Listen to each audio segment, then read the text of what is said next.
Fastest growing economy है और अब वर्ल्ड में हमारा 5वां नंबर है। We are a rich nation with a poor population. हमारा देश धनवान है पर जनता गरीब है। भूखमरी, बेरोजगारी, गरीबी, महंगाई इससे ग्रस्त है। राष्ट्रीय स्वयंसेवक संघ को बीजेपी का मातृ संगठन कहा जाता है। प्रधानमंत्री नरेंद्र मोदी समेत कई बड़े नेता आरएसएस से ही बीजेपी में आए हैं। साल 2014 में नरेंद्र मोदी के प्रधानमंत्री बनने के बाद शायद ही कोई ऐसा मौका आया है जब आरएसएस ने उन सवालों को उठाया जिन सवालों के जरिए वामपंथी नेता बीजेपी को घेरते हैं। लेकिन रविवार को आरएसएस के महासचिव दत्तात्रेय होसबाले ने चिंता जताते हुए कहा कि देश में अब भी 20 करोड़ लोग गरीबी रेखा के नीचे रह रहे हैं। उन्होंने कहा कि गरीबी और भयावह विषमता जैसी समस्या से लड़ने के लिए ठोस नीति की जरूरत है। एक कार्यक्रम में होसबाले ने कहा कि भारत ने हाल में प्रगति की है, लेकिन गरीबी और विषमता अभी भी बनी हुई है। लेकिन ये केवल दत्तात्रेय होसबाले की बात नहीं है। 29 सितंबर को केंद्रीय मंत्री नितिन गडकरी ने भी कहा था कि भारत दुनिया की 5वीं सबसे बड़ी अर्थव्यवस्था के तौर पर उभरा है, लेकिन भारत के लोग गरीब हैं। गडकरी ने कहा था कि भारत के लोग भूखमरी, बेरोजगारी, जातिवाद, छुआछूत और बढ़ती महंगाई से जूझ रहे हैं। गडकरी ने कहा था कि अमीर और गरीब के बीच का फासला लगातार बढ़ रहा है और इसे कम करने के लिए एक सेतु बनाने की जरूरत है। गडकरी ने ये बातें आरएसएस से प्रेरित संगठन भारत विकास परिषद को संबोधित करते हुए कही थी। ऑक्सफैम इंटरनेशनल की रिपोर्ट के अनुसार भी भारत की 10% आबादी के पास राष्ट्रीय संपत्ति का कुल 77% हिस्सा है। साल 2017 में देश की 73% आय 1% सबसे अमीर लोगों के पास गई। दत्तात्रेय होसबाले के सवाल उठाने के बाद कर्नाटक के पूर्व मुख्यमंत्री एचडी कुमारस्वामी ने कहा है कि केंद्र सरकार जो अच्छे दिनों का दावा कर रही थी, उस पर अपने ही लोग अब सवाल उठाने लगे हैं। आरएसएस के सह प्रचार प्रमुख नरेंद्र ठाकुर से जब हमने इस बारे में पूछा तो उन्होंने कहा कि ऐसा नहीं है, हम किसी सरकार को नहीं घेर रहे हैं। होसबाले जी ने जो स्थिति बताई है वो पिछले 8 सालों में नहीं बनी है, ये स्थिति तो लंबे समय से है।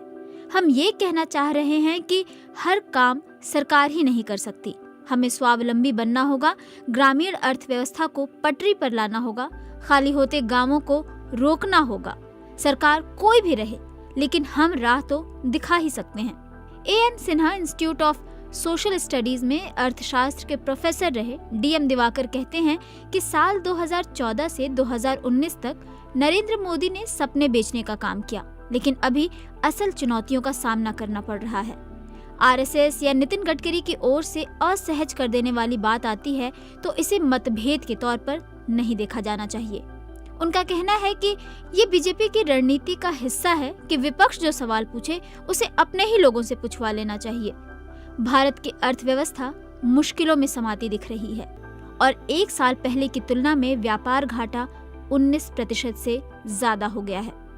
सितंबर महीने में भारत का निर्यात 32.62 अरब डॉलर का रहा, जबकि आयात 59.35 अरब डॉलर का रहा।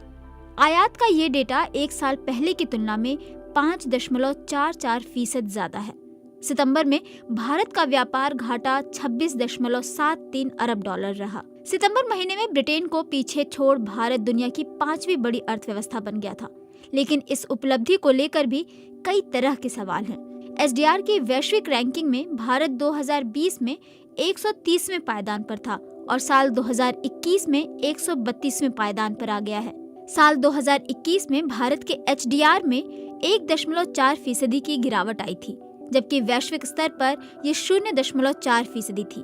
2015 से 2021 के बीच भारत एचडीआर रैंकिंग में लगातार नीचे गया है। यूक्रेन पर रूस के हमले के कारण भारत के लिए आने वाला साल और मुश्किल भरा होने वाला है।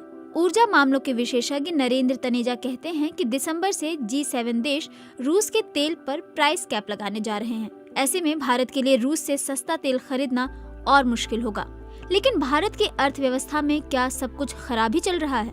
कोलंबिया यूनिवर्सिटी में अर्थशास्त्र के पूर्व प्रोफेसर और नीति आयोग के पूर्व उपाध्यक्ष अरविंद पनगड़िया ने 4 अक्टूबर को टाइम्स ऑफ इंडिया में लिखा था कि भारतीय अर्थव्यवस्था की कई चीजें बेहतर हैं।